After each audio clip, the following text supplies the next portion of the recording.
Hi aspirants, ఈరోజు video వచ్చేసి requested video అండి. మెథడాలజీలో మనకు ట్రై మెథడ్స్లో భాగంగా సైన్స్, మ్యాథ్స్, సోషల్ మెథడాలజీలో బోధనా ఉద్దేశాలు, లక్ష్యాలు, స్పష్టీకరణలు, ఓకే, ఈ టాపిక్స్ పైన డెఫినెట్గా ప్రతి సెషన్లో 1 లేదా 2 మార్కులు అయితే తప్పకుండా వస్తాయండి. ఇది చాలా పెద్ద టాపిక్. సో నేను బిట్స్ రూపంలో ఫ్రేమ్ చేశాను, అక్కడే కాన్సెప్ట్ మొత్తం చెప్పేస్తాను. సో ప్రతి ఒక్కరూ రీకాల్ చేసుకోండి సబ్జెక్ట్ని. అండ్ నేను రీసెంట్గా నా ఛానల్లో సిసిఈ పైన కూడా బిట్స్ అనేవి ఫ్రేమ్ చేసి పెట్టాను. సో కంపల్సరీ ఆ వీడియో చూడండి, తప్పకుండా దాంట్లో నుంచి 1 లేదా 2 మార్కులు అయితే ప్రతి సెషన్లో పడతాయి. సో ప్రతి ఒక్కరికి యూజ్ అవుతుంది, యూజ్ చేసుకోండి. ఓకే, ఇందులో ఫస్ట్ బిట్ చూడండి. ప్రతి ఒక్కరూ కూడా వీడియోని పాజ్ చేసి ఆన్సర్ చేయడానికి ట్రై చేయండి. ఫస్ట్ బిట్, విద్యా వ్యవస్థలో చేరుకోవలసిన అంతిమ స్థానం లేదా చిట్ట చివరి స్థానాన్ని ఏమని పిలుస్తారు? గమ్యం, లక్ష్యం, ఉద్దేశం, స్పష్టీకరణ. చెప్పండి. చూడండి, విద్యా వ్యవస్థలో చేరుకోవలసిన అంతిమ స్థానం లేదా చిట్ట చివరి స్థానాన్నే గమ్యం అని పిలుస్తారండి. ఓకే, సో ఈ గమ్యం అనేది చాలా సుదీర్ఘమైనదండి. ఓకే, ఎవ్వరు కూడా ఈ గమ్యాన్ని సామాన్యంగా చేరుకోలేరు. అత్యంత చేరుకోలేనిది ఏది అంటే గమ్యం అని చెప్పొచ్చు. ఓకే, అత్యంత సుదీర్ఘమైనది ఏది అన్నా గమ్యం అని చెప్పొచ్చు. సో దీంట్లో మనకి ఏమేం కనబడతాయండి? గమ్యము, నెక్స్ట్ ఉద్దేశ్యం కనిపిస్తుంది, దీన్నే ఆశయం అని కూడా పిలుస్తారు. నెక్స్ట్ లక్ష్యాలు కనిపిస్తాయి, నెక్స్ట్ స్పష్టీకరణలు కనిపిస్తాయి. ఓకే, సో ఇక్కడ గమ్యాన్ని చూస్తే గమ్యం అనేది చాలా సుదీర్ఘమైనది. దీన్ని ఏకకాలంలో చేరుకోలేమండి. అసలు చేరుకోలేని అంతిమ స్థానం ఏది అంటే గమ్యం అని చెప్పొచ్చు. సో ఇక్కడ చూడండి, ఈ ఉద్దేశాన్ని సాధించుకుంటూ పోతే మనం గమ్యాన్ని చేరవచ్చు. ఓకే, అంటే ఇప్పుడు ఉద్దేశాన్ని సాధించుకుంటూ పోతేనే కదా గమ్యాన్ని చేరుతున్నాం. కాబట్టి ఈ గమ్యం యొక్క విపులీకరణలు ఏవి అంటే ఉద్దేశాలు అని చెప్పొచ్చు. అంటే గమ్యాన్ని సాధించడానికి సోపానాలుగా ఉద్దేశాలు ఉపయోగపడ్డాయి కదండి. అందుకే ఈ గమ్యం యొక్క విపులీకరణలు ఏవి అంటే ఉద్దేశాలు అని చెప్పాలి. ఓకే, ఈ ఆర్డర్ గుర్తుపెట్టుకోండి సరిపోద్ది. గమ్యం, నెక్స్ట్ ఉద్దేశాలు, నెక్స్ట్ లక్ష్యాలు, నెక్స్ట్ స్పష్టీకరణలు. ఓకే, నెక్స్ట్ చూడండి, ఉద్దేశాన్ని సాధించాలి అంటే లక్ష్యాలు కావాలండి. ఈ లక్ష్యాలను సాధించుకుంటూ పోతేనే మనం ఉద్దేశాన్ని సాధించగలుగుతాం. ఓకే, అంటే ఇప్పుడు ఉద్దేశాన్ని సాధించడానికి సోపానాలుగా ఉపయోగపడ్డ ఏంటి? లక్ష్యాలు, అవునా? అందుకే ఉద్దేశాల యొక్క విపులీకరణలు ఏవి అంటే లక్ష్యాలు అని చెప్పొచ్చు. అంతే కదండి, ఉద్దేశాలను సాధించడానికి సోపానాలుగా ఉపయోగపడ్డాయి లక్ష్యాలే కదా. అందుకే ఉద్దేశాల యొక్క విపులీకరణలే లక్ష్యాలు అవుతాయి. ఓకే, నెక్స్ట్ చూడండి, స్పష్టీకరణలను సాధించుకుంటూ పోతే మనం లక్ష్యాన్ని అనేది చేరుకుంటాం. ఓకే, సో ఇక్కడ ఏం చెప్పొచ్చు? లక్ష్యాల యొక్క విపులీకరణలే స్పష్టీకరణలు అని చెప్పొచ్చు. ఓకే, గుర్తుపెట్టుకోండి, గమ్యాల యొక్క విపులీకరణలు ఏవి లేదంటే గమ్యాలను సాధించడానికి ఉపయోగపడేవి ఏవి అంటే ఉద్దేశాలు, ఉద్దేశాలను సాధించడానికి ఉపయోగపడేవి ఏవి అంటే లక్ష్యాలు, ఈ లక్ష్యాల యొక్క విపులీకరణలు ఏవి అంటే స్పష్టీకరణలు అని చెప్పాలి. ఓకే, చూడండి, విద్యా వ్యవస్థలో చేరుకోవాల్సిన అంతిమ స్థానం ఏది అంటే గమ్యం. అంటే ఇందులో భాగంగా మనం విద్యా ప్రణాళికను తీసుకోవచ్చండి. ఓకే, విద్యా ప్రణాళికను పూర్తిగా సాధించగలుగుతామా అండి? సాధించలేం కదా, అంటే సుదీర్ఘమైనది కదా. సో ఈ విద్యా ప్రణాళిక అనే వర్డ్ మీకు క్వశ్చన్లో కనిపించింది అంటే గమ్యం పెట్టేయండి ఆన్సర్. నెక్స్ట్ చూడండి, ఉద్దేశంకి శాస్త్ర బోధన అనేది వస్తుందండి. ఓకే, ఈ శాస్త్ర బోధన ద్వారా సాధించబడేవి ఉద్దేశాలండి. అంటే ఇప్పుడు ఎగ్జాంపుల్గా తీసుకుంటే విజ్ఞాన శాస్త్రం క్వశ్చన్ వినండి. విజ్ఞాన శాస్త్ర బోధన ద్వారా విద్యార్థులలో శాస్త్రీయ వైఖరులను పెంపొందింపజేయడం అనేది దేని కిందికి వస్తుంది అని క్వశ్చన్ వచ్చాడు. సో ఇక్కడ ఏమడిగాడు? విజ్ఞాన శాస్త్ర బోధన ద్వారా. సో శాస్త్ర బోధన ద్వారా సాధించబడేది ఉద్దేశం అండి. ఓకే, ఇలా విజ్ఞాన శాస్త్ర బోధన, సాంఘిక శాస్త్ర బోధన అని కనిపిస్తే అక్కడ మీరు ఉద్దేశం అనేది ఆన్సర్ పెట్టాలి. ఓకే, నెక్స్ట్ ఇప్పుడు లక్ష్యాలు ఉంది కదా, లక్ష్యాలకు ఏం కనబడుతుంది అంటే పాఠ్యాంశ బోధన అనేది కనిపిస్తుంది. ఓకే, అంటే ఇప్పుడు ఎగ్జాంపుల్గా చూస్తే చతురస్రం అనే పాఠ్యాంశ బోధన ద్వారా ఇలా ఇస్తాడు క్వశ్చన్. చతురస్రం అనే పాఠ్యాంశ బోధన ద్వారా విద్యార్థికి చతురస్రం గురించి నేర్పించాడు అని చెప్పేసి ఇస్తాడు. సో ఇది దేన్ని తెలుపుతుంది అని అంటే లక్ష్యాన్ని తెలుపుతుందండి. ఓకే, గుర్తుపెట్టుకోండి. విద్యా ప్రణాళిక అని కనిపిస్తే గమ్యం పెట్టండి. విజ్ఞాన శాస్త్ర బోధన, ఏ శాస్త్రమైనా సరే శాస్త్ర బోధన ద్వారా అని కనిపిస్తే ఉద్దేశం పెట్టండి. పాఠ్యాంశ బోధన ద్వారా అని కనిపిస్తే లక్ష్యం పెట్టండి.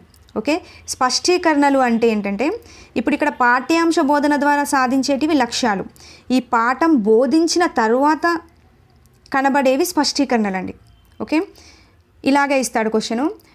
ఎగ్జాంపుల్గా మానవ అస్థిపంజరం అనే పాఠం బోధించిన తరువాత, ఓకే, బోధించిన తరువాత విద్యార్థికి మానవ శరీరంలో ఎముకల గురించి అవగాహన కలిగింది, ఇది ఒక అని అడుగుతాడు. సో ఇప్పుడు పాఠం బోధించిన తరువాత అని క్వశ్చన్లో కనిపించింది కాబట్టి ఆన్సర్ వచ్చేసి స్పష్టీకరణలు అని పెట్టాలండి. ఓకే, ఈ పాయింట్స్ గుర్తుపెట్టుకోండి, బేసిక్ ఇన్ఫర్మేషన్ కాబట్టి చెప్పాను. నెక్స్ట్ క్వశ్చన్స్ వస్తుంటాయి. సో ప్రతి ఒక్క దాని గురించి ఇన్ డీటెయిల్ ఇన్ఫర్మేషన్ ఇచ్చుకుంటూ వెళ్దాం. ఓకే, ఫస్ట్ ఇట్లా ఆర్డర్ గుర్తుపెట్టుకోండి. గమ్యం వస్తుంది, నెక్స్ట్ ఉద్దేశం, నెక్స్ట్ లక్ష్యం, నెక్స్ట్ స్పష్టీకరణలు. ఓకే, నెక్స్ట్ బిట్ చూడండి. ఇందాక చెప్పిన కాన్సెప్ట్ నుండి బిట్, నిర్ణీత పాఠ్యాంశ బోధన ద్వారా సాధించబడబోయేవి ఏంటి చెప్పండి. ఒక పాఠ్యాంశ బోధన ద్వారా సాధించబడేవి ఏమని చెప్పాను? గమ్యం అని చెప్పానా? గమ్యం అయితే ఏంటి? విద్యా ప్రణాళిక అని వస్తే గమ్యం పెట్టాలని చెప్పాను. ఓకే, ఉద్దేశం అయితే ఏమని చెప్పాను? శాస్త్ర బోధన అనేది మనకి క్వశ్చన్లో కనిపిస్తే పెట్టాలి. ఓకే, స్పష్టీకరణలు ఏంటి? బోధన అనంతరం. ఓకే, ఒక పాఠం బోధన అనంతరం అని కనిపిస్తే మనం పెట్టాల్సింది స్పష్టీకరణలు. అదే పాఠ్యాంశ బోధన అని కనిపిస్తే పెట్టాల్సింది లక్ష్యం అని చెప్పాను, గుర్తుందిగా. పాఠ్యాంశ బోధన ద్వారా సాధించబడేవి లక్ష్యాలు, శాస్త్ర బోధన ద్వారా సాధించబడేవి ఉద్దేశాలు, బోధన అనంతరం సాధించబడేవి స్పష్టీకరణలు. క్లియర్? Next bit. ఈ బిట్ చూడండి, ఇందాక క్లారిటీగా ఎక్స్ప్లెనేషన్ ఇచ్చాను. ఈ క్రింది వాటిలో సరైనవి గుర్తించండి. చూడండి, గమ్యం, ఉద్దేశం, లక్ష్యం గురించి వచ్చింది. ఇందాకే చెప్పా మీకు, గమ్యం, ఉద్దేశం, లక్ష్యం, స్పష్టీకరణలు. ఓకే, గమ్యం యొక్క విపులీకరణలే లక్ష్యాలు అంట. చెప్పండి, చూడండి ఇక్కడ గమ్యం యొక్క విపులీకరణలు ఏమవుతాయండి? ఉద్దేశాలు అవుతాయి, లక్ష్యాలు కాదు కదా, తీసేయచ్చు. నెక్స్ట్ చూడండి, గమ్యం యొక్క విపులీకరణలే ఉద్దేశాలు, కరెక్టే కదా. గమ్యం యొక్క విపులీకరణలు ఉద్దేశాలే కదా. ఎస్, ఇది కరెక్టే. ఓకే, నెక్స్ట్ చూడండి, ఉద్దేశం యొక్క విపులీకరణలే లక్ష్యాలు. చూడండి, ఉద్దేశం యొక్క విపులీకరణలే లక్ష్యాలు, కరెక్టే కదండి. లక్ష్యాన్ని సాధించుకుంటూ పోతేనే కదా ఉద్దేశం నెరవేరుతుంది. సో ఉద్దేశం యొక్క విపులీకరణలే లక్ష్యాలు కదా. ఎస్, ఇది కరెక్టే అవుతుంది. నెక్స్ట్ చూడండి, లక్ష్యాల విపులీకరణలే గమ్యాలంట. చూడండి, లక్ష్యాల విపులీకరణలు స్పష్టీకరణలు అవుతాయి కానీ గమ్యాలు కాదు కదండి. సో తీసేయచ్చు. సో మనకు ఆన్సర్ వచ్చేసి బీసీ అనేది ఆన్సర్. ఓకే, ఈ ఒక్క కాన్సెప్ట్ గుర్తుపెట్టుకోండి, ఇలాంటి ఏ బిట్లు వచ్చినా కానీ ఈజీగా ఆన్సర్ చేయగలుగుతారు. Clear? I hope you understand. Next bit. Next ఈ బిట్ చూడండి, క్లారిటీ కోసం ఇంకో బిట్టు. నిర్ణీత పాఠ్యాంశ బోధన అనంతరం, ఓకే, విద్యార్థుల్లో వచ్చినటువంటి ప్రవర్తన పరివర్తనలనే ఏమని పిలుస్తారు చెప్పండి. నిర్ణీత పాఠ్యాంశ బోధన అనంతరం, బోధన అనంతరం వచ్చేదేంటి? స్పష్టీకరణ, అంతే కదా. గమ్యం కాదు. లక్ష్యం ఏంటండి? పాఠ్యాంశ బోధన ద్వారా కదా, తీసేయచ్చు. ఉద్దేశం ఏంటి? శాస్త్ర బోధన ద్వారా. క్లియర్? ఇలాగే పడతాయి బిట్స్, చూసుకోండి. నెక్స్ట్ బిట్, క్రింది వాటిలో లక్ష్యాల యొక్క లక్షణం కానిది ఏది? ఓకే, మనకు లక్ష్యాల యొక్క లక్షణాలు ఇస్తారండి. సో అందులో నుంచి పడింది బిట్టు.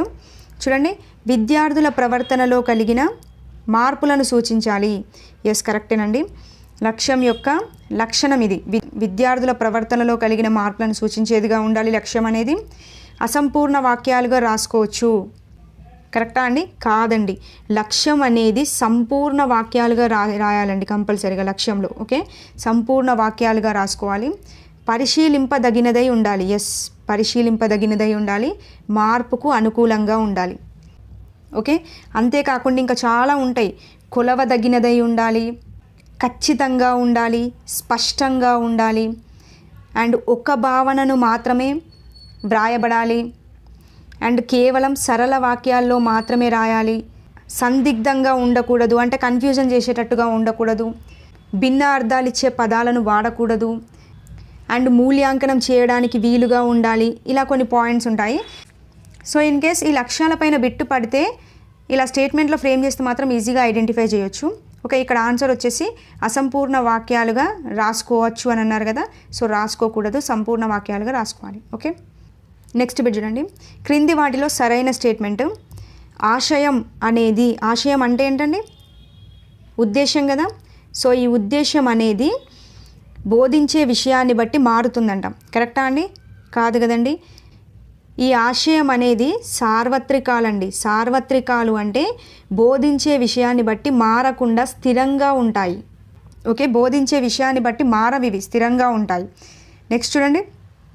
లక్ష్యం అనేది బోధించే విషయాన్ని బట్టి మారకుండా స్థిరంగా ఉంటుంది. కాదండి, లక్ష్యం అనేది బోధించే విషయాన్ని బట్టి మారుతుంది. ఓకే, స్థిరంగా ఉండదు, ఇది బోధించే విషయాన్ని బట్టి మారుతుంది. ఆశయం అనేది బోధించే విషయాన్ని బట్టి మారదు, లక్ష్యం అనేది బోధించే విషయాన్ని బట్టి మారుతుంది. ఓకే, సరైన స్టేట్మెంట్ కాబట్టి మనకి రెండు రాంగే ఇక్కడ. సో నన్ను అనేది మనకి ఇక్కడ కరెక్ట్.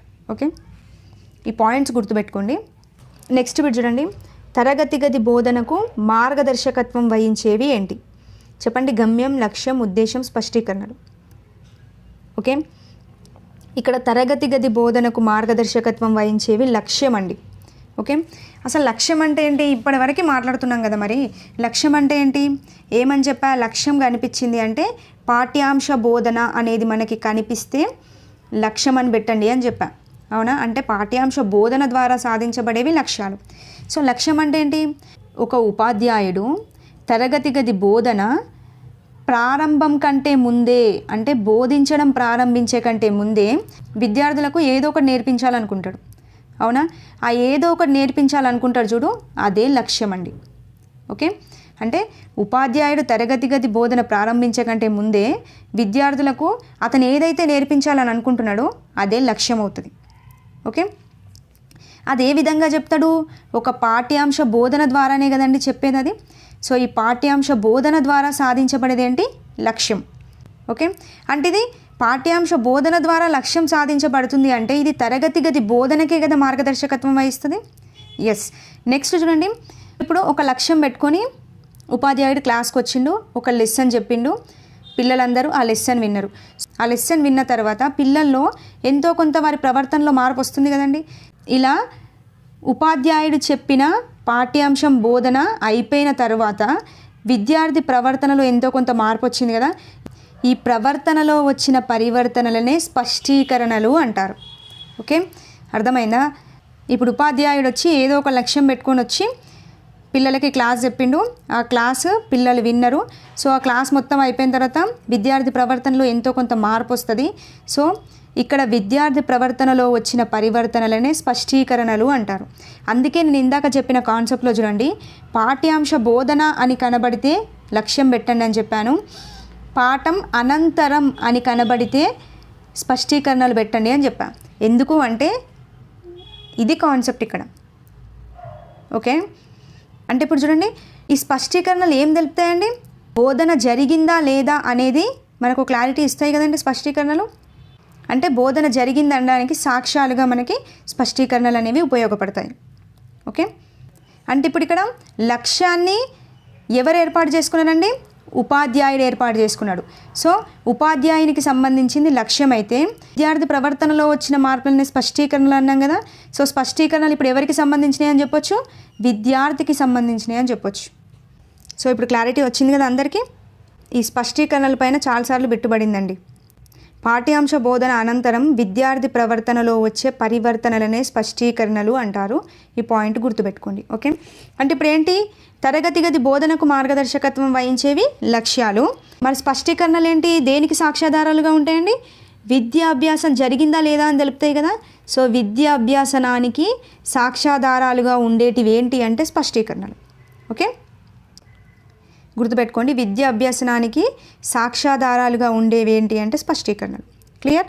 ఇక్కడ ఈ పాయింట్స్ అన్నీ చాలా ఇంపార్టెంట్, చూసుకోండి. మీరు ఆల్రెడీ కాన్సెప్ట్ టచ్ చేసి ఉంటే ఈజీగా అర్థమవుతుందండి. ఫస్ట్ టైం వినే వాళ్ళకి కొంచెం జిగ్జాగ్గా ఉంటుంది అంతే. నెక్స్ట్ బిట్ చూడండి. బ్లూమ్స్ విద్యా లక్ష్యాలను వీటి ఆధారంగా చేసుకొని వర్గీకరించాడు. చెప్పండి. విద్యార్థి సామర్థ్యాలు, విద్యార్థి ప్రవర్తనలు, విద్యార్థి ఆలోచనలు, విద్యార్థి చర్యలు.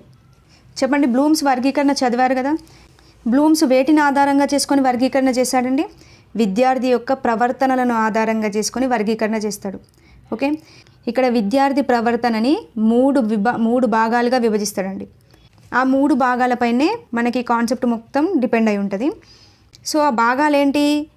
ఒకటి ఆలోచనలు, నెక్స్ట్ అనుభూతులు, నెక్స్ట్ చర్యలు. ఓకే, ఈ 3 కూడా వ్యక్తి ప్రవర్తనలో ఇమిడి ఉంటాయి అని చెప్తాడు. ఏంటంటే ఆలోచనలు, అనుభూతులు, చర్యలు. ఓకే, వీటిని ఒక వెన్ డయాగ్రామ్లో చూపిస్తారండి. సో ఇలా ఒక వెన్ డయాగ్రామ్లో చూపిస్తాడు. సో ఇది ఆలోచనలు, నెక్స్ట్ ఇది అనుభూతులు, నెక్స్ట్ ఇది చర్యలు. ఓకే, ఆలోచనలు అంటే థాట్స్, అనుభూతులు ఫీలింగ్స్, చర్యలు యాక్షన్స్. ఓకే, సో ఇక్కడ ఇలా విడగొట్టిన తర్వాత మనకి ఇక్కడ కలిసింది కదండి ఇక్కడ ఒక భాగం. సో ఈ భాగాన్నే ప్రవర్తన అని పిలిచాడండి. ఓకే, సో ఇక్కడ పాయింట్ ఏంటి? ఆలోచనలు, అనుభూతులు, చర్యలు. ఓకే, ఈ 3 యొక్క సమ్మేళన భాగం ఉంది కదా, ఈ సమ్మేళన భాగాన్నే ప్రవర్తన అని పిలుస్తారు. ఓకే, ఇది ప్రీవియస్ డిఎస్సి బిట్ అండి, 2017లో అడిగాడు. ఓకే, ఇదే విధంగా ఫ్రేమ్ అయింది. ఆలోచన, అనుభూతులు, చర్యలు ఈ 3 సమ్మేళన భాగమే ఏంటి అని అడిగాడు. సో ప్రవర్తన అనేది ఆన్సర్. ఓకే, సో ఇప్పుడు బ్లూమ్స్ యొక్క విద్యా లక్ష్యాలు వేటి ఆధారంగా వర్గీకరించారండి? ప్రవర్తన ఆధారంగా వర్గీకరించారు. ఏమేమిటి? ఆలోచనలు, అనుభూతులు, చర్యలు. ఓకే, వీటి నేమ్స్ ఏముంటాయండి? ఆలోచనలు అన్నీ కూడా మనకు దేంట్లోకి వస్తాయండి? జ్ఞానాత్మక రంగంలోకి వస్తాయి. ఓకే, దీని పేరే జ్ఞానాత్మక రంగం. నెక్స్ట్ అనుభూతులన్నీ దేంట్లోకి వస్తాయండి? భావావేశ రంగంలోకి వస్తాయి. ఇది భావావేశ రంగం. చర్యలన్నీ దేని కిందికి వస్తాయి? మానసిక చలనాత్మక రంగం కిందికి వస్తాయి. ఓకే, ఇక్కడ నుంచి మనకు బయటకు వచ్చినాయే జ్ఞానాత్మక రంగం, భావావేశ రంగం, మానసిక చలనాత్మక రంగం. ఓకే, ఆల్మోస్ట్ బిట్స్ అన్నీ కూడా ఈ రంగాల నుంచే ఫ్రేమ్ అవుతాయి. సో ఒక్కొక్క బిట్ చూసుకుంటూ వెళ్దాం. క్లియర్? నెక్స్ట్ ఈ బిట్ చూడండి. ఆలోచనలు, అనుభూతులు, చర్యలు ఈ 3 సమ్మేళన భాగమే. చెప్పండి ఏంటి? ఇందాకే చెప్పాను కదా వెన్ డయాగ్రామ్లో ఆలోచనలు, అనుభూతులు, చర్యలు ఈ 3 సమ్మేళన భాగమే ఏంటి? ప్రవర్తనలు. సో ఆన్సర్ వచ్చేసి ప్రవర్తనలు. ఓకే, నెక్స్ట్ జ్ఞానాత్మక రంగంలోని విద్యా లక్ష్యాల సంఖ్య చెప్పండి. 3, 6, 5, 8. జ్ఞానాత్మక రంగంలో విద్యా లక్ష్యాల సంఖ్య ఎంతండి? 6 అనేది ఆన్సర్. ఓకే, ఒకసారి చూడండి జ్ఞానాత్మక రంగంలో ఏమేం కనపడతాయి మనకి? జ్ఞానం, అవగాహన, ఆర్డర్ కూడా ఇంపార్టెంటే, వినియోగం, విశ్లేషణ, సంశ్లేషణ, మూల్యాంకనం అనేవి కనబడతాయి. సో ఇక్కడ జ్ఞానం, అవగాహన, వినియోగం ఈ 3 మనకి ఏమవుతాయి అంటే బోధనా లక్ష్యాలు అవుతాయండి. ఓకే, ఇది కూడా గుర్తుపెట్టుకోవాలి. బోధనా లక్ష్యాలు ఏమేమిటివి? జ్ఞానం, అవగాహన, వినియోగం అనేవి బోధనా లక్ష్యాలు.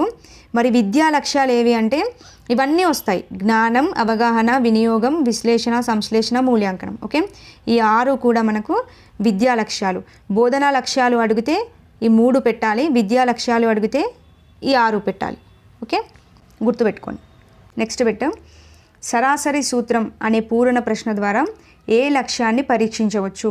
జ్ఞానం, అవగాహన, వినియోగం, నైపుణ్యం. చెప్పండి ఆన్సర్. సో దీనికి ఆన్సర్ వచ్చేసి జ్ఞానం అండి.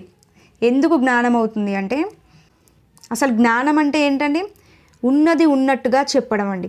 ఓకే, ఉన్నది ఉన్నట్టుగా చెప్పాలి అంతే. దీనికి బోధన అనేది అవసరం ఉండదు. ఎందుకంటే మనం ఏ విషయాన్ని అయితే నేర్చుకున్నామో ఆ విషయాన్ని నేర్చుకున్నట్టుగా చెప్తాం అంతే. దీనికి ఇంకా అడిషనల్ పాయింట్స్ యాడ్ చేసి చెప్పాల్సిన అవసరం లేదు. ఇదే జ్ఞానం. ఓకే, సో దీంట్లో మనకు ఇంకా 2 స్పష్టీకరణలు ఉంటాయండి. ఓకే, ఒకటి జ్ఞప్తికి తెచ్చుకోవడం లేదా పునఃస్మరణ అనేది ఒకటి ఉంటుంది. నెక్స్ట్ ఇంకోటి ఏముంటుందంటే గుర్తించటం అనేది ఒకటి ఉంటుంది. ఓకే, సో ఇప్పుడు ఒక్కసారి క్వశ్చన్ చూడండి. సరాసరి సూత్రం డాష్ అని అంటున్నాడు. సో ఇప్పుడు సరాసరి సూత్రం అంటే ఏంటి? మనం డైరెక్ట్ చెప్పేస్తాం, అవునా? రాశుల మొత్తం బై రాశుల సంఖ్య అని చెప్పేస్తాం. సో అంటే అక్కడ ఉన్నది ఉన్నట్టుగానే చెప్పావు, కానీ ఏమైనా అడిషనల్ పాయింట్స్ యాడ్ చేసి చెప్పావా? లేదు కదా, ఉన్నది ఉన్నట్టుగానే చెప్పావు. రాశుల మొత్తం బై రాశుల సంఖ్య అని చెప్పేసి డైరెక్ట్గా చెప్పేసావు. సో అలా ఉన్నది ఉన్నట్టుగా చెప్తున్నాం కాబట్టి ఇది జ్ఞానం అవుతుంది. ఓకే, ఇదే క్వశ్చన్ ఇచ్చేసి ఇది జ్ఞానం యొక్క ఏ స్పష్టీకరణలోనికి వస్తుంది అని అడుగుతాడు. ఓకే, చెప్పండి ఏ స్పష్టీకరణలోనికి వస్తుందండి? జ్ఞప్తికి తెచ్చుకోవడం పునఃస్మరణ కిందికి వస్తుంది. ఎందుకంటే ఇక్కడ ఖాళీ రూపంలో ఇచ్చిండు, సో మనం దాన్ని డైరెక్ట్గా జ్ఞప్తికి తెచ్చుకొని రాసేస్తాం. గుర్తించడం అంటే ఇక్కడే క్వశ్చన్ ఉండాలి, ఇక్కడే మనకు ఆప్షన్స్ ఉండాలి. అలా ఉన్నప్పుడు మనం అందులో ఉన్న ఆప్షన్ని పిక్ చేసుకొని రాస్తాం. సో అలాంటప్పుడు ఏమవుతుంది, అది గుర్తించడం కిందికి వెళ్ళిపోతుంది. ఓకే, సో ఇక్కడ మనం ఏం చేస్తున్నాం, సరాసరి సూత్రాన్ని జ్ఞప్తికి తెచ్చుకుంటున్నాం. కాబట్టి ఇది జ్ఞానంలోని జ్ఞప్తికి తెచ్చుకోవడం లేదా పునఃస్మరణ అనే స్పష్టీకరణకు చెందుతుంది అనేది గుర్తుపెట్టుకోండి. Okay, next bit. విద్యార్థి 2x+5 యొక్క ఫలితం x = 5గా తెలిపిన అతనిలోని లక్ష్యం ఏంటి? జ్ఞానం, అవగాహన, వినియోగం, నైపుణ్యం. చెప్పండి, ప్రతి ఒక్కరూ ఆన్సర్ చేయడానికి ట్రై చేయండి. సో ఇక్కడ ఏం చేశాడు, 2x+5 యొక్క ఫలితాన్ని తెలిపేసిండు డైరెక్ట్గా. అంటే అక్కడ ఉన్న సమస్యను పరిష్కరించి దాని యొక్క ఫలితాన్ని తెలపడం జరిగింది. ఓకే, ఇలా ఫలితాన్ని తెలిపితే అది వినియోగం అవుతుందండి. ఓకే, సో ఇప్పుడు ఇక్కడ జ్ఞానం అవ్వడానికి ఛాన్స్ లేదు. ఎందుకంటే ఇక్కడ ఉన్నది ఉన్నట్టుగా ఏమైనా చెప్తున్నాడా? లేదు కదా, ఆ క్వశ్చన్ని సాల్వ్ చేసి ఆన్సర్ చెప్తున్నాడు. సో జ్ఞానం అవ్వదు. ఓకే, అవగాహన కూడా అవ్వదండి. అవగాహన అంటే ఏంటంటే ఇక్కడ జ్ఞానంలో ఉన్నది ఉన్నట్టుగా చెప్తాం, ఇక్కడ అవగాహనలో స్వంత మాటలకి అవకాశం ఉంటుందండి. అంటే ఎంతో కొంత అడిషనల్గా యాడ్ చేసి చెప్పడానికి అవకాశం ఉంటుంది. సో మన జ్ఞానంలో బోధన అవసరం ఉండదు, బట్ ఇందులో బోధన అనేది తప్పకుండా అవసరపడుతుంది. సో అవగాహన పర్పస్కి వచ్చేసరికి సరైన సూత్రాన్ని ఎన్నుకుంటాడండి. ఓకే, సూత్రాన్ని ఎన్నుకోవడం కావచ్చు, ఇక్కడ సహాయక సూత్రాలను రాయడం కావచ్చు, సూత్రంలో విలువని ప్రతిక్షేపించడం కావచ్చు, ఫలితం వచ్చింది కదా ఇప్పుడు, ఈ ఫలితాన్ని అంచనా వేయడం కావచ్చు, ఈ ఫలితాన్ని సరిచూడడం కావచ్చు. ఓకే, ఈ వర్డ్స్ ఏవి కనిపించినా మనం అవగాహన కింద పెట్టాలి. ఓకే, సో ఇక్కడ సూత్రాలని ఎన్నుకోవడం, సహాయక సూత్రాలను రాయడం, విలువల్ని ప్రతిక్షేపించడం, ఫలితాన్ని అంచనా వేయడం, ఫలితాన్ని సరిచూడడం. ఓకే, ఇవి వస్తే అవగాహన. బట్ ఇక్కడ ఏం చేశాడు, ఫలితాన్ని తెలిపేశాడు. సో ఇలా ఫలితాన్ని తెలిపితే అది వినియోగం అవుతుంది. ఓకే, గుర్తుపెట్టుకోండి పాయింట్స్. Next bit. నీటి విద్యుత్ విశ్లేషణ ప్రయోగానికి అవసరమైన ప్రయోగ పరికరాలను, రసాయనాలను ఎన్నుకొనుట అనేది ఏమవుతుంది? జ్ఞానం, అవగాహన, వినియోగం, నైపుణ్యం. చెప్పండి. సో ఇక్కడ ఆన్సర్ వచ్చేసి అవగాహన అండి. ఓకే, సో దీంట్లో ఏం లేదు, జ్ఞానం అంటే ఉన్నది ఉన్నట్టుగా చెప్పడం, అది ఒకటి గుర్తుపెట్టుకోండి. అవగాహనకి కొన్ని షార్ట్కట్ పాయింట్స్ ఉంటాయి, వినియోగాన్ని గుర్తించడానికి కొన్ని షార్ట్కట్ పాయింట్స్ ఉంటాయి. సో అవి గుర్తుపెట్టుకుంటే ఈజీగా ఆన్సర్ చేయొచ్చు. ఓకే, సో అవగాహన అయితే నేను పెట్టుకున్న కోడ్ చెప్తాను, గుర్తుపెట్టుకోండి. V5SPABUP. ఓకే, V5SPABUP అనేది గుర్తుపెట్టుకోండి. ఓకే, సో ఇందులో నుంచి ఏది కనిపించినా అది అవగాహన కింద పెట్టేసేయాలి. ఒకసారి చూడండి, నేను ఇక్కడ రాయడానికి ట్రై చేస్తాను. ఎంతైనా మనది మొబైల్ కాబట్టి అంత క్లారిటీగా కనిపించదు, అంత క్లారిటీగా సెట్ అవ్వదు. సో ఓరల్గా కూడా చెప్తుంటాను, సో చూసుకోండి. V5 కదండి, ఫస్ట్ V5కి ఏం రాసుకోవాలి అంటే వివరించటం లేదా వర్గీకరించటం. ఓకే, నెక్స్ట్ విచక్షణ చేయడం. ఓకే, నెక్స్ట్ వర్గీకరించడం, నెక్స్ట్ వ్యాఖ్యానించటం. ఓకే, నెక్స్ట్ వాక్యాలలోని దోషాలను గుర్తించడం. ఓకే, 5 వచ్చాయా చూడండి. వివరించటం లేదా వర్ణించటం అండి, ఇది వర్ణించడం, విచక్షణ చేయడం, వర్గీకరించటం, వ్యాఖ్యానించటం, వాక్యాలలోని దోషాలను గుర్తించడం. ఓకే, నెక్స్ట్ ఎస్ కదండి, ఎస్కి సంబంధాలను గుర్తించడం. ఓకే, సంబంధాలను గుర్తించడం. నెక్స్ట్ పీకి పోలికలు భేదాలు తెలుపటం. ఓకే, పోలికలు భేదాలు తెలుపటం. నెక్స్ట్ ఏకి అనువదించడం. ఓకే, గుర్తుపెట్టుకోండి, అనువదించడం. బికి భౌతిక రాశులకు ప్రమాణాలను తెలుపడం. ఓకే, భౌతిక రాశులకు ప్రమాణాలను తెలుపడం. యూకి ఎగ్జాంపుల్స్, ఉదాహరణలు ఇవ్వడం. ఓకే, నెక్స్ట్ పీకి ప్రయోగ పరికరాలను, రసాయనాలను ఎన్నుకొనటం. ఓకే, జస్ట్ ఇది ఒక కాన్సెప్ట్ గుర్తుపెట్టుకుంటే దీంట్లో నుంచి ఎలాంటి బిట్ వచ్చినా ఈజీగా చేయొచ్చు. ఓకే, ఎస్ అంటే సంబంధాలను గుర్తించటం, పి అంటే పోలికలు భేదాలను తెలపటం, ఏ అంటే అనువదించడం, బి అంటే భౌతిక రాశులకు ప్రమాణాలను తెలపటం, నెక్స్ట్ యు అంటే ఎగ్జాంపుల్స్ ఉదాహరణలు తెలపడం, పి అంటే ప్రయోగ పరికరాలని ఎన్నుకొనటం. ఓకే, సో ఇప్పుడు ఒక్కసారి క్వశ్చన్ చూడండి. నీటి విద్యుత్ విశ్లేషణ ప్రయోగానికి అవసరమైన ప్రయోగ పరికరాలను రసాయనాలను ఎన్నుకొనుట. చూడండి, ఎన్నుకొనుట అనేది ఎక్కడొచ్చింది మనకు? పి ప్రయోగ పరికరాలను రసాయనాలను ఎన్నుకొనుట. దేంట్లో ఎన్నుకున్నాడు? అవగాహన అనేది మనకి ఆన్సర్ అవుతుంది. ఓకే, చూడండి జస్ట్ ఈ కీ పాయింట్స్ నుంచే మనం ప్రతి బిట్కి ఆన్సర్ చేయవచ్చు ఇందులో వచ్చే బిట్స్కి. ఓకే, సో ఈ కాన్సెప్ట్ గుర్తుపెట్టుకోండి. V5 SP AB UP అనేది గుర్తుపెట్టుకోండి. ఓకే, బిట్స్ చూడండి, క్లారిటీ వచ్చేస్తుంది మీకు వెంటనే. ఆక్సిజన్ తయారీ అనంతరం ప్రయోగ పరికరాలను శుభ్రపరిచి భద్రపరచగలిగిన విద్యార్థుల్లో ఉండే నైపుణ్యం ఏంటి? చిత్రలేఖన నైపుణ్యం, పరిశీలన నైపుణ్యం, నివేదన నైపుణ్యం, హస్తలాఘవ నైపుణ్యం. ఇది దేని నుంచి పడిందండి? మానసిక చలనాత్మక రంగం నుంచి పడింది. ఓకే, మానసిక చలనాత్మక రంగంలో మనకు 5 రకాల విద్యా లక్ష్యాలు కనిపిస్తాయి కదండి. ఏమేం కనిపిస్తాయి? అనుకరణ, నెక్స్ట్ హస్తలాఘవం, నెక్స్ట్ సునిశ్చితత్వం, నెక్స్ట్ సమన్వయం, నెక్స్ట్ సహజీకరణ అని కనిపిస్తాయి కదా. ఇవి విద్యా లక్ష్యాలు. ఓకే, మరి బోధనా లక్ష్యం కూడా ఉంటుంది కదా. సో ఈ మానసిక చలనాత్మక రంగంలో బోధనా లక్ష్యం ఏది అంటే నైపుణ్యం అండి. ఓకే, సో ఈ నైపుణ్యం నుంచి పడిన బిట్టే ఇది. ఓకే, మానసిక చలనాత్మక రంగంలో బోధనా లక్ష్యం నైపుణ్యం, ఆ నైపుణ్యం నుంచి పడిన బిట్ ఇది. చూడండి, ఇప్పుడు నైపుణ్యాల గురించి కూడా కొంచెం చూసుకోవాలి. సో ఈ నైపుణ్యాల్లో రకాలు ఉంటాయి. ఫస్ట్ వన్ చిత్రలేఖన నైపుణ్యం అని ఉంటుంది. నెక్స్ట్ హస్తలాఘవ నైపుణ్యం అని ఉంటుంది. కొంచెం అడ్జస్ట్ చేసుకోండి రాయడంలో. నెక్స్ట్ పరిశీలన నైపుణ్యం ఉంటుంది. నెక్స్ట్ అభివ్యంజన నైపుణ్యం ఉంటుందండి. నెక్స్ట్ నివేదన నైపుణ్యం అనేది ఉంటుంది. ఓకే, ఇవి నైపుణ్యం యొక్క రకాలు. సో దీంట్లో చిత్రలేఖన నైపుణ్యం అంటే ఏదైనా ఒక పటాన్ని గీస్తే, ఓకే, మనకిచ్చిన క్వశ్చన్లో గీస్తే అని కనిపిస్తే అది చిత్రలేఖన నైపుణ్యం. ఓకే, హస్తలాఘవ నైపుణ్యం అంటే హస్తం అంటేనే అందులోనే ఏర్పడుతుంది కదా చేతులు. అంటే చేతులతో ఏదైనా పట్టుకొని చేస్తే, అలా పట్టుకొని చేసినట్లుగా అనిపిస్తే, పట్టుకున్నా లేదంటే ముట్టుకున్నా, ఆ పట్టుకొని ఏదైనా పని చేసినా అలాంటి వాటి వస్తే మనకి చేస్తే అనేది మనకు కనిపిస్తే హస్తలాఘవ నైపుణ్యం కిందకి తీసుకోవాలి. ఓకే, పరిశీలన నైపుణ్యం అంటే ఏదైనా ఒక ప్రయోగం ఉంది లేదంటే ఏదైనా కాన్సెప్ట్ ఉంది, దాన్ని చూస్తే పరిశీలన నైపుణ్యం.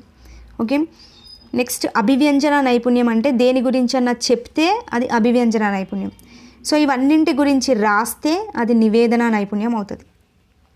ఓకే, సో క్వశ్చన్ చూడండి. ఆక్సిజన్ తయారీ అనంతరం ప్రయోగ పరికరాలను శుభ్రపరిచి భద్రపరిచాడు. అంటే ప్రయోగ పరికరాలని అతనే శుభ్రం చేసిండు అంటే అతను ముట్టుకొనేగా శుభ్రం చేస్తాడు. సో ఆ ముట్టుకొని శుభ్రం చేసి భద్రపరిచిండు.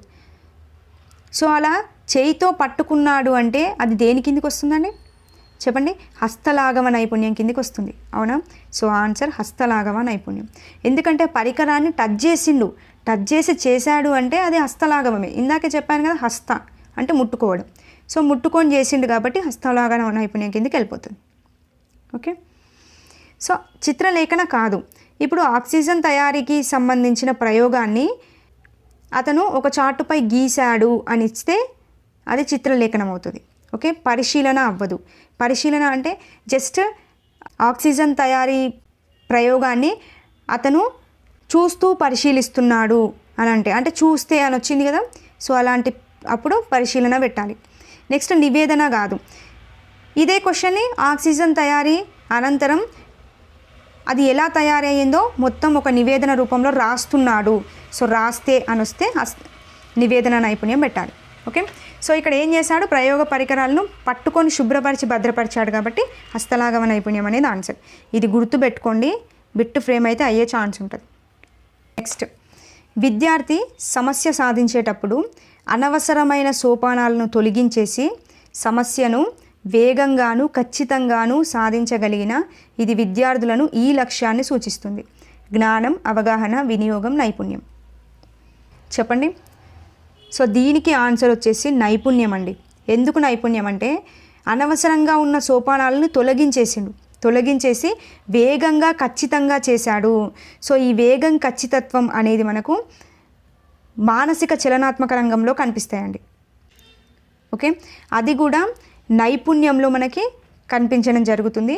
సో ఇలాంటి వేగం ఖచ్చితత్వం అనే వర్డ్స్ కనిపిస్తే దానికి నైపుణ్యం పెట్టేసేయాలి. ఓకే, త్రిభుజంలోని 3 కోణాల మొత్తం ఎంత అనే ప్రశ్న ద్వారా సాధించబడిన లక్ష్యం ఏంటి? జ్ఞానం, అవగాహన, వినియోగం, నైపుణ్యం. చెప్పండి.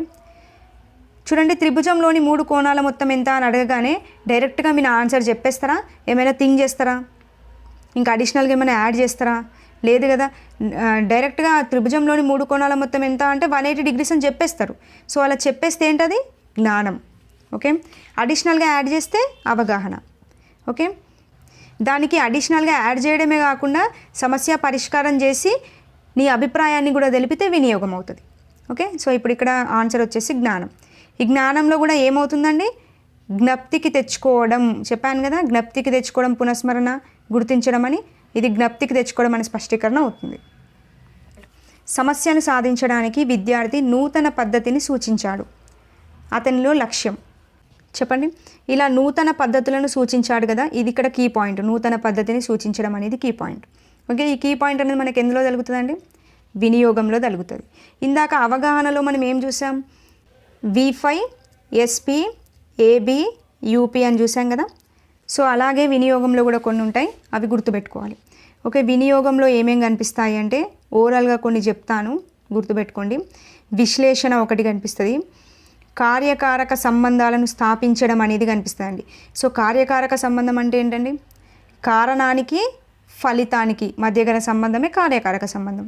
ఓకే, సో ఆ సంబంధాన్ని స్థాపించడం అని క్వశ్చన్లో కనిపించిన, లేదంటే కారణాలు తెలుపుట అని కనిపించిన, లేదంటే సామాన్యీకరించడం అని కనిపించిన, పరికల్పనలు చేయడం అని కనిపించిన, పరికల్పనలు ధృవీకరించడం, ప్రాగుప్తీకరించడం, ఓకే, దత్తాంశాలను బట్టి నిర్ణయాలను చేయడం, ప్రయోగ విధానాన్ని ఎన్నుకొనడం. ఇక్కడ చూడండి పాయింట్. ఇక్కడ P అంటే ఏం చెప్పానండి? ప్రయోగ పరికరాలని ఎన్నుకొనుట అని చెప్పా. సో ఇక్కడ ప్రయోగ విధానాన్ని ఎన్నుకోవడం. 2 పాయింట్స్ కన్ఫ్యూజ్ అవుతాయి చూడండి. క్వశ్చన్లో ప్రయోగ పరికరాలని ఎన్నుకొనుట అని అంటే అది అవగాహన అవుతుంది. క్వశ్చన్లో ప్రయోగ విధానాన్ని ఎన్నుకొనడం అనిస్తే అది వినియోగం అవుతుందండి. ఓకే, గుర్తుపెట్టుకోండి పాయింట్. నెక్స్ట్, ఫలితాలను తెలుపుట. ఫలితాలను తెలుపుట కూడా వినియోగమే, ఇందాక చెప్పాను కదా. ఓకే, ఇంకోటి నూతన పద్ధతులను ఎన్నుకొనుట. ఓకే, ఇది కూడా వినియోగం కిందకి వస్తుంది. సో ఇది వచ్చేసి ఆన్సర్ వచ్చేసి వినియోగం అనేది ఆన్సర్. ఓకే, గుర్తుపెట్టుకోండి షార్ట్కట్ కీస్. సో ఇవి ప్రతి ఒక్కరి దగ్గర అవైలబుల్గానే ఉంటాయి కదా. So compulsory shortcut key point చూసుకోండి, సరిపోద్ది.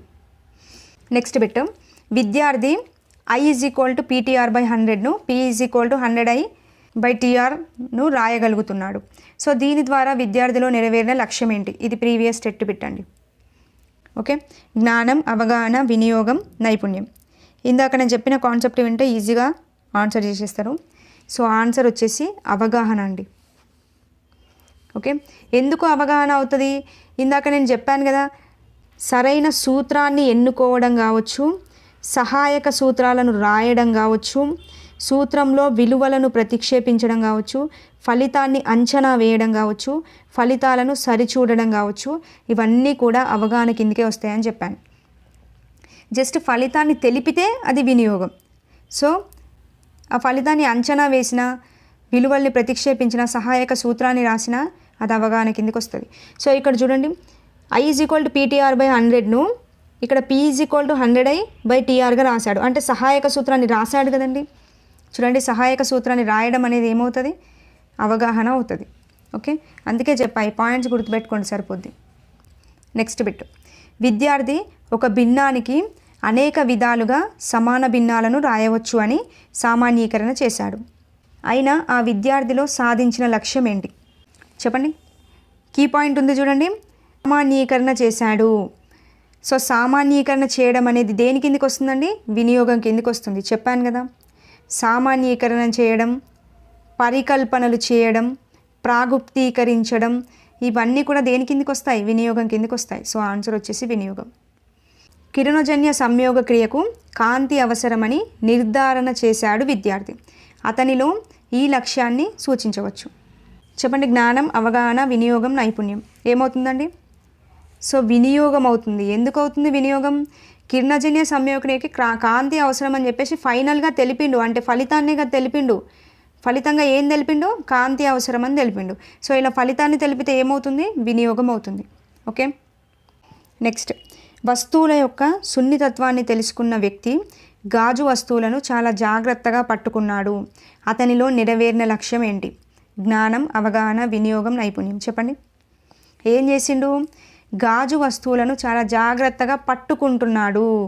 సో హస్తలాగమే కదా పట్టుకోవడం అంటే. సో దీని నైపుణ్యం కిందకే వస్తుంది కదండి. సో ఆన్సర్ వచ్చేసి నైపుణ్యం. నెక్స్ట్ బిట్, రెడ్ క్రాస్ నిర్వహించే రక్తదాన శిబిరంలో ఏ అనే విద్యార్థి పాల్గొన్నాడు. బి అనే విద్యార్థి ఏ విద్యార్థికి సహకరించినట్లయితే ఏబీలలో నెరవేరిన లక్ష్యాలు వరుసగా. ఓకే, అభిరుచి, అభినందన, అభిరుచి, వైఖరి, వైఖరి, అభినందన, అభినందన, ఆసక్తి. చూడండి, ఒక రెడ్ క్రాస్ రక్తదాన శిబిరంలో ఏ అనే విద్యార్థి పాల్గొన్నాడండి. సో ఒక రక్తదాన శిబిరంలో ఏ అనే విద్యార్థి పాల్గొన్నాడు అంటే సో అతనికి ఎంతో కొంత ఇష్టం ఉంటేనే పాల్గొంటాడు. లేదంటే ఎందుకు పాల్గొంటాడు? ఇష్టం ఉంది కాబట్టి పాల్గొన్నాడు. సో అలా ఇష్టం ఉంది కాబట్టే పాల్గొన్నాడు కాబట్టి అభిరుచి అనేది మనకి అవుతుంది. అవునా? అభినందన అంటే అప్రిషియేషన్ చేయడం. సో అది కాదు కదా, తీసేయచ్చు. వైఖరి అవుతుందా? కాదు కదా, తీసేయచ్చు. నెక్స్ట్ చూడండి, బి అనే విద్యార్థి ఏం చేసిండంటే ఈ ఏ అనే విద్యార్థికి సహాయం చేసిండు. అంటే ఒక వ్యక్తి ఇంకో వ్యక్తికి హెల్ప్ చేసిండు అంటే అది అతనిలో ఉన్న మంచి గుణమే కదా. సో అలా మంచి గుణాలను, మంచి లక్షణాలను తెలిపేది ఏమవుతుందండి? వైఖరి అవుతుంది. అవునా? సో ఆన్సర్ వచ్చేసి బి. ఒక వ్యక్తి తన ఇష్టంతో పాల్గొంటే అది అభిరుచి అవుతుంది. ఆ వ్యక్తిలో ఉన్న మంచి అలవాట్లను గురించి తెలిపేది వైఖరి అవుతుంది. సో ఈయన హెల్ప్ చేసిండు అంటే అతనిలో ఉన్న మంచి గుణం తెలుపుతుంది కదా. సో ఇది వైఖరి అనేది ఆన్సర్. ఓకే, నెక్స్ట్ బిట్ చూడండి, క్రింది వాటిలో అవగాహన లక్ష్యానికి సంబంధించినది ఏది? చెప్పండి. అవగాహన అంటే ఏం చెప్పాను? V5 SP AB UP కదా. సో సంబంధించినది అన్నాడు. సో దీంట్లో లేనిది ఏది అని అడిగాడు, అంతే. ఇది గుర్తుపెట్టుకుంటే చేసేస్తాం కదండి. ఫస్ట్ ఆప్షన్ చూడండి, విచక్షణ చేయడం. ఎస్, కరెక్టే కదండి. V5 ఉంటుంది కదా విచక్షణ చేయడం అనేది.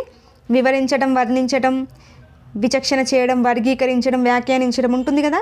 సో విచక్షణ చేయడం అవగాహన లక్ష్యం కిందికి వస్తుంది. నెక్స్ట్, కార్యకారక సంబంధాలను స్థాపించడం. ఇది రాదండి, ఇది వినియోగం కిందికి వెళ్ళిపోతుంది. ఓకే, చూడండి, ఇక్కడ కార్యకారక సంబంధాలకి ఏమైనా కనబడుతుందా మనకి? ఇందులో లేదు. సో ఇది కాదు. నెక్స్ట్, పోల్చడం. చూడండి, పి పోలికలు, భేదాలను తెలపడం అని చెప్పాను కదా. సో ఇది అవుతుంది. నెక్స్ట్ చూడండి, ఉదాహరణలను తెలపడం. చూడండి, యు అంటే ఎగ్జాంపుల్స్, ఉదాహరణలను తెలపడం. ఎస్ అవుతుంది కదా. నెక్స్ట్, సామాన్యీకరించడం. ఎస్ అంటే ఇక్కడ ఏం చెప్పాను? సంబంధాలను గుర్తించడం అని చెప్పాను. సామాన్యీకరించడం అనేది వినియోగం కిందికి వెళ్ళిపోతుంది. ఓకే, సో కానిది వచ్చేసి బిఈ మాత్రమే కాదు. సో 2 అనేది మనకు ఆన్సర్. ఓకే, అందుకే చెప్పా, ఇది ఒకటి గుర్తుపెట్టుకోండి సరిపోద్ది. నెక్స్ట్ పెట్టు, 2 భిన్నాలను గుణించగా వచ్చిన ఫలితాన్ని విద్యార్థి సరిచూశాడు. ఇది ఈ లక్ష్యానికి చెందిన స్పష్టీకరణ. ఏం చేసిండు? 2 భిన్నాలను గుణించిండు, దాని యొక్క ఫలితాన్ని సరిచూసిండు అంతే. ఓకే, ఆ ఫలితం మొత్తం తెలిపితే అది వినియోగం అవుతుంది. ఓకే, బట్ ఇక్కడ జస్ట్ సరిచూశాడు అంటే అది అవగాహన అవుతుంది. అంతే కదా. ఫలితాన్ని సరిచూసిన అవగాహనే, ఫలితాన్ని అంచనా వేసిన అవగాహనే. అదే ఫలితాన్ని తెలిపితే మాత్రం వినియోగం అవుతుంది. ఓకే, ఇక్కడ డిఫరెన్స్ గుర్తుపెట్టుకోండి. నెక్స్ట్ బిట్, అభ్యాసకుడు సజాతి భిన్నాల నిర్వచనంను జ్ఞప్తికి తెచ్చుకుంటున్నాడు. ఇది ఈ లక్ష్యాన్ని స్పష్టీకరిస్తుంది. చెప్పండి. సజాతి భిన్నాల నిర్వచనాన్ని జస్ట్ గుర్తు తెచ్చుకుంటున్నాడు అంటే అక్కడ నిర్వచనం ఉంది, దాన్ని జ్ఞప్తికి తెచ్చుకుంటున్నాడు అంటే అక్కడ ఉన్నదాన్నే కదా జ్ఞప్తికి తెచ్చుకుంటున్నాడు. ఏమైనా అడిషనల్గా యాడ్ చేస్తున్నాడా? లేదు కదా. ఇలా ఉన్నది ఉన్నట్టుగా జ్ఞప్తికి తెచ్చుకుంటే అది జ్ఞానమే అవుతుంది కదండి. సో జ్ఞానం అనేది ఆన్సర్. ఓకే, జస్ట్ కాన్సెప్ట్ చూసుకోండి సరిపోద్ది. నెక్స్ట్ బిట్టు, ఒక విద్యార్థి బంగాళాఖాతంలో ఇటీవల ఏర్పడిన తుఫాను, చక్రవాత, వర్షానికి ఉదాహరణను పేర్కొన్నాడు. ఇందులో సాధించబడిన లక్ష్యం చెప్పండి. జ్ఞానం, అవగాహన, వినియోగం, నైపుణ్యం. ఏం చేశాడు? ఇదంతా చూసుకోకండి. కీ పాయింట్ ఏంటి? ఉదాహరణల్ని పేర్కొన్నాడు. చెప్పండి. ఇందాక చెప్పాను కదా V5SP ABUP. ఓకే, యూపీ అంటే యు అంటే ఉదాహరణలను తెలపడం. సో ఉదాహరణలను పేర్కొన్నాడు అంటే ఇది అవగాహన అవుతుంది కదా. సో అవగాహన అనేది ఆన్సర్. ఓకే, జస్ట్ కీ పాయింట్స్ని బట్టి ఆన్సర్ చేయొచ్చు దీంట్లో. Next bit. విద్యార్థి దినపత్రికలు వాతావరణ శాఖ ప్రచురించిన ఉపగ్రహ ఛాయాచిత్రమును చూచి వాతావరణం గురించి వ్యాఖ్యానించాడు. ఓకే, చెప్పండి. వ్యాఖ్యానించడం అనేది దేని కిందికి వస్తుందండి? చెప్పాను కదా వ్యాఖ్యానించడం అనేది అవగాహన కిందికి వస్తుంది. అవునా? V5లో కనబడుతుంది వ్యాఖ్యానించడం. సో అవగాహన కిందికి వస్తుంది. నెక్స్ట్ 28 చూడండి. విద్యార్థి తన చుట్టూ ఉన్న పేదవారి కష్టాన్ని సానుభూతితో అర్థం చేసుకోవడం అనేది. చెప్పండి. పేదవారు ఉన్నారు, వారి కష్టాన్ని సానుభూతితో అర్థం చేసుకుంటున్నాడు. అంటే అతను అర్థం చేసుకుంటున్నాడు అంటే అతనిలో ఉన్న మంచి లక్షణం కదా. సో ఇలా అతనిలో ఉన్న మంచి లక్షణాన్ని తెలిపేది ఏమవుతుంది? వైఖరి అవుతుంది. అవునా? అభిరుచి అంటే తెలుసు కదా, ఇంట్రెస్ట్, ఆసక్తి. సో అది కాదు కదా. నెక్స్ట్ ప్రశంసనీయత అంటే అప్రిషియేషన్ చేయడం. అలా ఉందా? లేదు. నైపుణ్యం అంటే ఇందులో నైపుణ్యం ఏమైనా కనబడుతుందా? కనిపించట్లేదు. సో వైఖరి అనేది ఆన్సర్. Okay, next bit. విద్యార్థి భౌగోళికంగా ప్రత్యేకతలు కలిగిన హిమాలయాలు, నీలగిరి కొండలు, తారెడారి వంటి ప్రాంతాలను ఆసక్తితో సందర్శించను. సో ఇక్కడ హిమాలయాలను, నీలగిరి కొండలను, తారెడారిని ఆసక్తితో సందర్శించాడు అంటే అతనికి ఇంట్రెస్ట్ ఉంది కాబట్టి సందర్శించాడు. అంతే కదా. అంటే అతనికి అభిరుచి ఉంది కాబట్టి సందర్శించాడు. అంతే కదా. సో అభిరుచి అనేది ఆన్సర్. నెక్స్ట్, మ్యాపుల ఆధారంగా చేసుకొని ప్రయాణం చేయడం అనేది. సో ఇక్కడ ఏంటి? మ్యాప్ను మొత్తం పరిశీలించిన తర్వాత దాన్ని ఆధారంగా చేసుకొని ప్రయాణం చేస్తుండు. సో అలా మొత్తం పరిశీలించిన తర్వాత దాన్ని అండర్స్టాండ్ చేసుకొని ప్రయాణం చేయడం అనేది వినియోగం కిందికి వస్తుందండి. ఓకే, వినియోగం అనేది ఆన్సర్. Next bit. సమన్వయీకరణ అనే సూత్రం ఆధారంగా ఈ రంగంలోని లక్ష్యాలని అమర్చడం జరిగింది. చెప్పండి. జ్ఞానాత్మక రంగం, భావావేశ రంగం, మానసిక చలనాత్మక రంగం, పైవన్నీ. సమన్వయీకరణ సూత్రం అనేది దేంట్లో కనిపిస్తుందండి? మానసిక చలనాత్మక రంగంలో కనిపిస్తుంది. ఓకే, జ్ఞానాత్మక రంగంలో మరి ఏ సూత్రం ఆధారంగా లక్ష్యాలను అమర్చారు అంటే సరళత నుండి క్లిష్టత అండి. ఓకే, సరళత నుండి క్లిష్టత అనే అంశం ఆధారంగా జ్ఞానాత్మక రంగంలోని లక్ష్యాలను అమరుస్తారు. భావావేశ రంగంలో అంతర్వృద్ధి అండి. ఓకే, ఈ అంతర్వృద్ధి ఆధారంగా అమర్చుతారు. ఓకే, మానసిక చలనాత్మక రంగం అయితే సమన్వయీకరణ. గుర్తుపెట్టుకోండి పాయింట్స్. ఇక్కడ నుంచి వచ్చే బిట్స్ల నుంచే ఎక్కువ మట్టుకు బిట్స్ ఫ్రేమ్ అవుతాయి. చూడండి, జ్ఞానాత్మక రంగానికి చెందనిది ఏది? చాలాసార్లు వీటి నుంచి బిట్ ఫ్రేమ్ అయింది. సో జ్ఞానాత్మక రంగంలో ఏమేమి ఉంటాయండి చెప్పండి. ఇందాకే చెప్పాను కదా, జ్ఞానం ఉంటుంది, అవగాహన ఉంటుంది. సో అందరికీ తెలిసినవే వినియోగం, విశ్లేషణ, సంశ్లేషణ, మూల్యాంకనం ఉంటాయి. అవునా? సో దానికి చెందంది ఏంటి అని అడిగాడు. చూడండి, వినియోగం. ఎస్, వినియోగం ఉంది కదా, వినియోగం ఉంటుంది. నెక్స్ట్ మూల్యాంకనం లాస్ట్లో ఉంటుంది కదా, మూల్యాంకనం. నెక్స్ట్ విలువ కట్టడం. విలువ కట్టడం అనేది ఉందా ఇందులో? లేదు కదా, ఇది విశ్లేషణ. విలువ కట్టడం కాదు కదా, తీసేయచ్చు. నెక్స్ట్ అవగాహన. ఎస్ ఉంది కదా, అవగాహన అనేది అవుతుంది. మరి విలువ కట్టడం దేంట్లోకి వస్తుందండి? భావావేశ రంగంలో కనిపిస్తుంది. Okay, next bit. క్రింది వాటిలో భావావేశ రంగానికి సంబంధించనిది ఏది? ఓకే, చెప్పండి. భావావేశ రంగంలో ఏం కనబడతాయి మనకు? గ్రహించడం, నెక్స్ట్ ప్రతిస్పందించడం, నెక్స్ట్ విలువ కట్టడం, నెక్స్ట్ వ్యవస్థాపనం, నెక్స్ట్ శీలస్థాపనం. అవునా? సో ఇప్పుడు చూడండి, ప్రతిస్పందించడం. ఎస్, ప్రతిస్పందించడం భావావేశ రంగమే. వ్యవస్థాపనం భావావేశ రంగమే. నెక్స్ట్ విశ్లేషణ అవుతుందా? కాదు కదండి. విశ్లేషణ దేని కిందికి వస్తుంది? జ్ఞానాత్మక రంగం కిందికి వస్తుంది. ఓకే, గ్రహించడం. ఎస్, ఫస్టే ఉంది కదా, గ్రహించడం. సో కానిది వచ్చేసి విశ్లేషణ. చూడండి, ఇట్లాగే ఫ్రేమ్ అవుతుంది బిట్టు, గుర్తుపెట్టుకోండి. నెక్స్ట్ బిట్టు, మానసిక చలనాత్మక రంగానికి సంబంధించినది. చెప్పండి, మానసిక చలనాత్మక రంగంలో ఏం కనబడతాయి? అనుకరణ, నెక్స్ట్ హస్తలాఘవం, నెక్స్ట్ సునిశ్చితత్వం, రీకాల్ చేసుకోండి. నెక్స్ట్ సమన్వయం, నెక్స్ట్ సహజీకరణ అనేది కనిపిస్తుంది. దీన్నే స్వాభావీకరణ అని కూడా పిలుస్తారు. చూడండి, శీలస్థాపనం అవుతుందా? అవ్వదు కదండి. శీలస్థాపనం దేని కిందికి వెళ్ళిపోతుంది? ఇందాకే చెప్పాను కదా, భావావేశ రంగం కిందికి వెళ్ళిపోతుంది. ఓకే, సునిశ్చితత్వం ఎస్, అనుకరణ ఫస్ట్ ఏ ఎస్, స్వాభావీకరణం సహజీకరణం స్వాభావీకరణం. ఓకే, సో కానిది వచ్చేసి ఏ. నెక్స్ట్ చూడండి, క్రింది వాటిలో సరైన స్టేట్మెంట్. జ్ఞానాత్మక రంగంలో అత్యంత సులభమైనది మూల్యాంకనం. కరెక్టా అండి? చెప్పండి. ఇందాక అందుకే చెప్పా ఆర్డర్ గుర్తుపెట్టుకోండి అని. జ్ఞానాత్మక రంగంలో ఫస్ట్ ఏం కనిపిస్తుంది? జ్ఞానం కనిపిస్తుంది. లాస్ట్ ఏం కనిపిస్తుంది అండి? మూల్యాంకనం కనిపిస్తుంది. అవునా? ఇందాకే రాశాను కాబట్టి అన్నీ రాయట్లేదు. సో ఫస్ట్ జ్ఞానం కనిపిస్తుంది, లాస్ట్ మూల్యాంకనం కనిపిస్తుంది. ఓకే, ఇందులో అత్యంత సులభమైనది ఏది అంటే జ్ఞానం అండి. ఓకే, ఈ జ్ఞానం అనేది అత్యంత సులభమైనది, ప్రాథమికమైనది అని చెప్పొచ్చు. ఓకే, మరి మూల్యాంకనం అనేది ఇది అత్యంత కఠినమైనది, అత్యంత క్లిష్టమైనది, అత్యంత చివరిది అని చెప్పొచ్చు. మరి మూల్యాంకనం ఏమని చెప్పొచ్చు? అత్యంత కఠినమైనది, అత్యంత క్లిష్టమైనది అని చెప్పొచ్చు. ఓకే, సో చూడండి, అత్యంత సులభమైనది ఏది? ఇప్పుడు జ్ఞానం. బట్ మూల్యాంకనం ఇచ్చాడు కదా, తీసేయచ్చు. మూల్యాంకనం ఏమవుతుంది? అత్యంత కఠినమైనది అవుతుంది.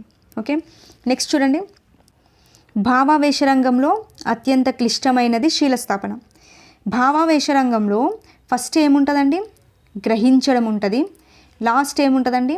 శీలస్థాపనం ఉంటుంది. అవునా? చూడండి, భావావేశ రంగంలో అత్యంత ప్రాథమికమైనది సులువైనది అంటే గ్రహించడం అవుతుంది. అత్యంత క్లిష్టమైనది అంటే శీలస్థాపన అవుతుంది. అవునా? సో అడిగింది ఏంటి? క్లిష్టమైనదే కదా, సో శీలస్థాపన కరెక్ట్. నెక్స్ట్ చూడండి, మానసిక చలనాత్మక రంగంలో అత్యంత సులభమైనది సమన్వయం అంటాం. మానసిక చలనాత్మక రంగంలో ఫస్ట్ కనబడేది అనుకరణ, లాస్ట్ కనబడేది సహజీకరణ కనిపిస్తుంది. ఓకే, అంటే అత్యంత సులభమైనది పైన ఉందే కదా, సో ఏంది? అనుకరణ కావాలి. సో మానసిక చలనాత్మక రంగంలో అత్యంత సులభమైనది సమన్వయం అని ఇచ్చారు కాబట్టి తీసేయచ్చు. నెక్స్ట్ చూడండి, జ్ఞానాత్మక రంగంలో అత్యంత సులభమైనది జ్ఞానమే కదా, ఎస్, సో ఇది కరెక్ట్. సో సరైంది బీడీ అనేది కరెక్ట్. ఓకే, గుర్తుపెట్టుకోవాలి, ఫస్ట్ ఏంది లాస్ట్ ఏంది ఇలాగే ఫ్రేమ్ అవుతుంది. అత్యంత ప్రాథమికమైంది ఏంది, అత్యంత క్లిష్టమైంది ఏంది అని అడుగుతాడు, చూసుకోండి. సైకాలజీలో కూడా టచ్ అవుతుంది, సో ఇక్కడ నేర్చుకుంటే అక్కడ కూడా యూజ్ అవుతుంది. నెక్స్ట్, మానసిక చలనాత్మక రంగంలోని బోధనా లక్ష్యం చెప్పండి. చెప్పాను కదా, మానసిక చలనాత్మక రంగంలో ఒకటే ఒక బోధన లక్ష్యం ఉందని చెప్పా. ఏంటది? నైపుణ్యం. ఓకే, ఆల్రెడీ వచ్చాయి కాబట్టి నేను అంత టైం కేటాయించట్లేదు. జ్ఞానాత్మక రంగంలోని విశ్లేషణ సంశ్లేషణ అనే విద్యా లక్ష్యాలు భావావేశ రంగంలోని ఏ విద్యా లక్ష్యంలో ఇమిడి ఉన్నాయి? గ్రహించడం, విలువ కట్టడం, వ్యవస్థాపనం, శీలస్థాపనం. చెప్పండి. జ్ఞానాత్మక రంగంలో విశ్లేషణ సంశ్లేషణ కనిపిస్తాయి కదా, అవి భావావేశ రంగంలో ఈ విద్యా లక్ష్యంలో ఇమిడి ఉన్నాయని చెప్పాడు. సో భావావేశ రంగంలో మనకి ఏమేమి కనిపిస్తాయండి ఒక్కసారి చెప్పండి. గ్రహించడం, ప్రతిస్పందించడం, విలువ కట్టడం, నెక్స్ట్ వ్యవస్థాపనం, నెక్స్ట్ శీలస్థాపనం కనిపిస్తాయి కదా. గ్రహించడంలో మనకు కనబడేది ఏకాగ్రత అనేది కనిపిస్తుంది. సో ఏకాగ్రత ఉంటేనే కదా గ్రహిస్తాం, అలా గుర్తుపెట్టుకోండి. ప్రతిస్పందించడంలో ఏ దానికైనా ప్రతిస్పందిస్తున్నామంటే ఆసక్తి ఉంటేనే ప్రతిస్పందిస్తాం. నెక్స్ట్ విలువ కట్టడంలో వైఖరి, విలువలు, అభినందన అనేవి కనిపిస్తాయి. వ్యవస్థాపనంలో విశ్లేషణ, సంశ్లేషణ అనేవి కనిపిస్తాయి. ఓకే, శీలస్థాపనంలో సర్దుబాటు అనేది కనిపిస్తుంది. ఓకే, చూడండి, విశ్లేషణ సంశ్లేషణ అనేవి దేంట్లో కనిపిస్తున్నాయి? వ్యవస్థాపనంలో కనిపిస్తున్నాయి. సో ఆన్సర్ వచ్చేసి వ్యవస్థాపనం అనేది ఆన్సర్. ఓకే, గుర్తుపెట్టుకోండి, విశ్లేషణ సంశ్లేషణ అనేది వ్యవస్థాపనంలో కనిపిస్తాయి. ప్రీవియస్ స్టెట్లో ఇది అడిగాడు. సర్దుబాటు అనేది దేంట్లో కనబడుతుంది అని అడిగారు, శీలస్థాపనంలో కనిపిస్తుంది. ఓకే, ప్రీవియస్ స్టెట్ పెట్టింది సర్దుబాటు అనేది ఎందులో కనబడుతుంది అని అడిగాడు, శీలస్థాపనం. నెక్స్ట్ పెట్టు, భావావేశ రంగంలోని బోధనా లక్ష్యాలు చెప్పండి. భావావేశ రంగంలో ఆసక్తి, వైఖరి, అభినందన ఈ మూడు కూడా బోధనా లక్ష్యాలండి, గుర్తుపెట్టుకోండి. ఈ మూడు బోధనా లక్ష్యాలు. ఓకే, మానసిక చలనాత్మక రంగంలో బోధనా లక్ష్యం ఒకటే, నైపుణ్యం. అదే జ్ఞానాత్మక రంగంలో అయితే బోధనా లక్ష్యాలు మూడు ఉంటాయి. అవునా? జ్ఞానం ఒకటి, అవగాహన ఒకటి, వినియోగం ఒకటి. భావావేశ రంగంలో మూడు, ఆసక్తి, వైఖరి, అభినందన. ఓకే, గుర్తుపెట్టుకోండి. క్లియర్? సో ఉద్దేశాలు, లక్ష్యాలు, స్పష్టీకరణలో టాపిక్ ఎంతో కొంత ప్రతి ఒక్కరికి కాన్సెప్ట్ అనేది అండర్స్టాండ్ అయిందని అనుకుంటున్నాను. అందులో ఉన్న ప్రతి టాపిక్ కూడా ఇక్కడ ఎక్స్ప్లెనేషన్ ఇచ్చాను. ఎందుకంటే నేను ఇప్పుడు చెప్పిన కాన్సెప్ట్ల నుండి ప్రీవియస్లో కూడా బిట్స్ ఫ్రేమ్ అయ్యాయి కాబట్టి అదే విధంగా బిట్ ఫ్రేమ్ చేసి చెప్పాను. సో వీడియో మీకు యూస్ఫుల్గా అనిపిస్తే మాత్రం డెఫినెట్గా ఒక లైక్ చేయండి. అండ్ నెక్స్ట్ వీడియోతో మళ్ళీ కలుద్దాం. థ్యాంక్ యూ అండి. Thank you for watching.